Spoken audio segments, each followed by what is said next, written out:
My name is James, and let's talk about my top 10 favorite Acqua Di Parma fragrances.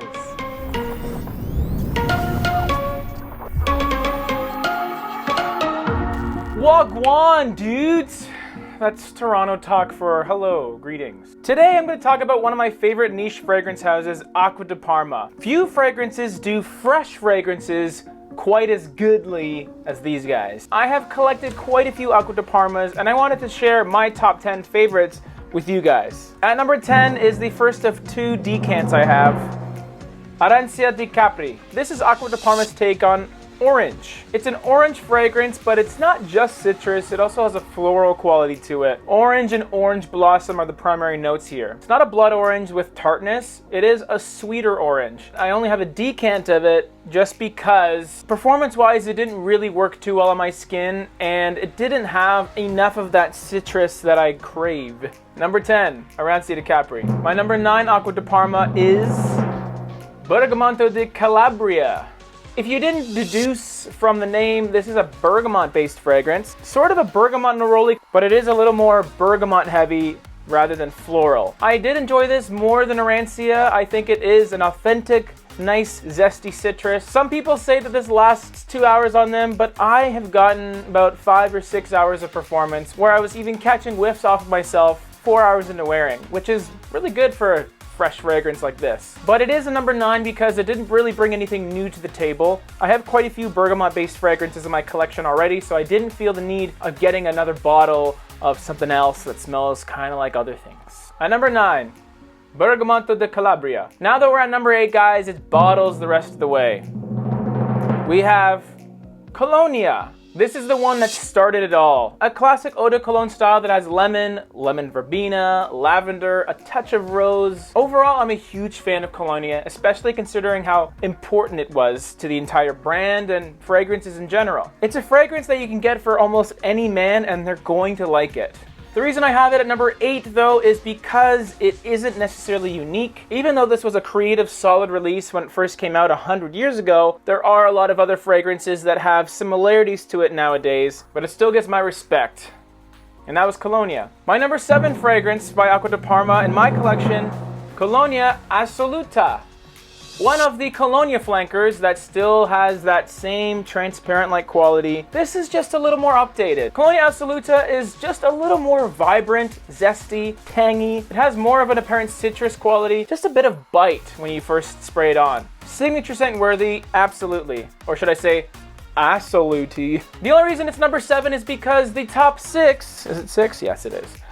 The top 6 is just a little more creative, and yes, they are all bangers. At number 7, Assoluta. Number 6, we have Colonia Leather. Colonia Leather is a really interesting fragrance because it's fairly vibrant and fresh, but it's an absolutely leather fragrance. It often gets compared to a new leather interior of a car, and I can completely see that. In addition to clean leather, there's cedarwood oil and gaiac wood oil in here, and it really, really is very, very masculine with that woody, leathery quality. Throughout the entire Acqua Di Parma ingredient line with these dark brown bottles, you will notice that the clean leather note is present in pretty much all of them, but not so much as it is in this one. This is one of the premier leather fragrances for men on the market. I have it at number 6, just missing the top 5 because even though it's very, very high quality leather woody fragrance, it doesn't have a ton of evolution in its lifespan. And the top 5 are bangers. Number 6, leather. Number 5, we got Mandorlo di Sicilia. Thank you, Chad, from A Gentleman's Journey, for getting me this fragrance a while back. I truly love this fragrance because it's so fun, playful, sweet, yet still has some bubbly-like freshness to it. I always compare this to a nice quality cream soda. Not necessarily from the smell, but also the feel of it.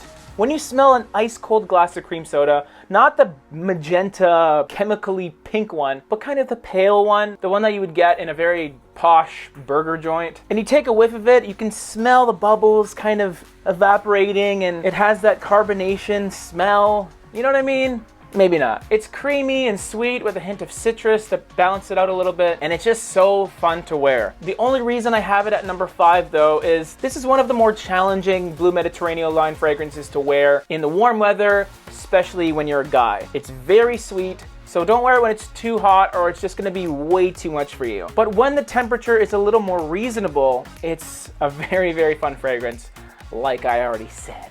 At number 5, Bandolo di Sicilia. The number 4 Acqua di Parma fragrance in my collection is EBANO from the ingredient line. EBANO's ingredient is ebony. It's an extremely rich smelling wood, but it doesn't have a medicinal, strong, stinky smell that oud can sometimes have. You can look at ebony as an entry point into oud. It's really dark and rich, but it's dry. So it's a bit of a happy medium between oud and cedarwood. EBANO's opening is really nice. And the dry down is interesting because it transitions into an almost barbershop style of fragrance that makes it very versatile, extremely signature scent worthy, and even good for work. I have it at number 4 though, because although the opening's nice, it's fairly strong, and that mid is also pretty strong as well. So until it fully transitions into its dry down, it's not something that you'd want to wear in a temperature controlled environment where you're around a lot of people. But once it's settled down, it is a home run. Number 4,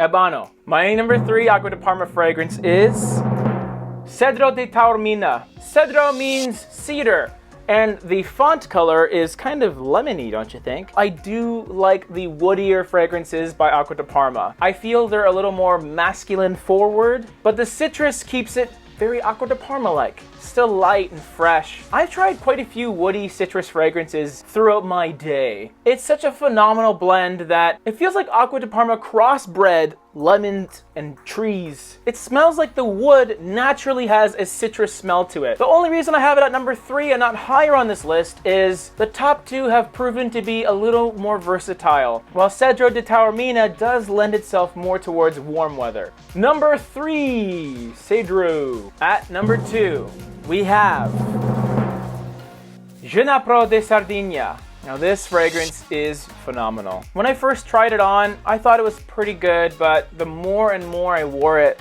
the more I fell in love. I always assumed it was a juniper berry fragrance before I bought it, but then when I wore it, I was like, man, this is green, coniferous. Feels like there's pine resins in here, or cypress, but it's still fresh and vibrant. And indeed it is. It's not juniper berries, it's juniper, the actual tree. So what you get here is a fragrance that is on the cooler end of the spectrum for these Acqua di Parma Blue Mediterranean fragrances. But its versatility doesn't shift towards cold weather, it expands to cold weather. An incredibly versatile fragrance that you can easily wear year-round. The performance on my skin is very good. I get about 8 to 10 hours of longevity with maybe about 3 to 4 hours of decent projection. And I also love fragrances with green qualities. I think they're expressive, creative, unique, but still masculine and wearable. And this is all of those things. Just missing the number 1 spot is Jroyl di Sardegna at number 2.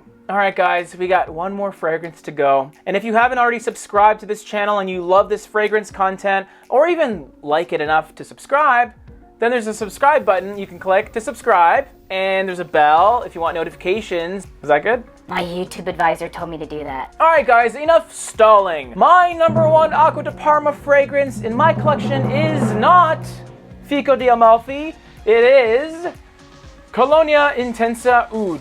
My sincere apologies to the Fico di Amalfi fans out there, but I sold my bottle because it wasn't working on my skin. But you know what does? This guy. Colonia Intensa Oud is one of the coolest fragrances in my collection because it truly gives you a fresh take on oud that lasts 16 hours. It definitely has a strong dose of oud, but it is of the Western variety. So it's not something that is going to be way too obnoxious to wear in the warm weather. It projects for 6 to 7 hours on my skin. I put this on in the morning, and when I come home for dinner, I'll still be smelling it off of my chest, because I guess my chest hairs are soaking up those juices. Ew. There are some fragrances that are said to perform well, but this one walks the walk, man. It is such a beast of a fragrance, and considering that I do wear this in the summer when it's really warm, there's basically no other fragrances that can do that. Think about it. What fragrances last 16 to 18 hours on your skin in the summer? Colonia Intensa Oud is the Acqua di Parma fragrance that turned on my radar and realized, whoa. This is a very, very good fragrance house. And I haven't looked back since. And I can easily see myself buying more because of the quality, the performance, the variety, and the price as well. But yeah, seriously, you're bae. At number 1, Colonia Intensa Oud. And that was it, guys. If you have a favorite Acqua di Parma fragrance that I mentioned or maybe didn't, hashtag Fico di Amalfi, let me know in the comment section below. I would really appreciate that. Because I have my opinion, and that's what all this was, but you are definitely entitled to your own. Oh, by the way, shoutouts to Connor for these decants. The small but mighty Connor. If you want to see more top 10s, they're right over here. And there's other content here and here if you want to check those out. Peace out.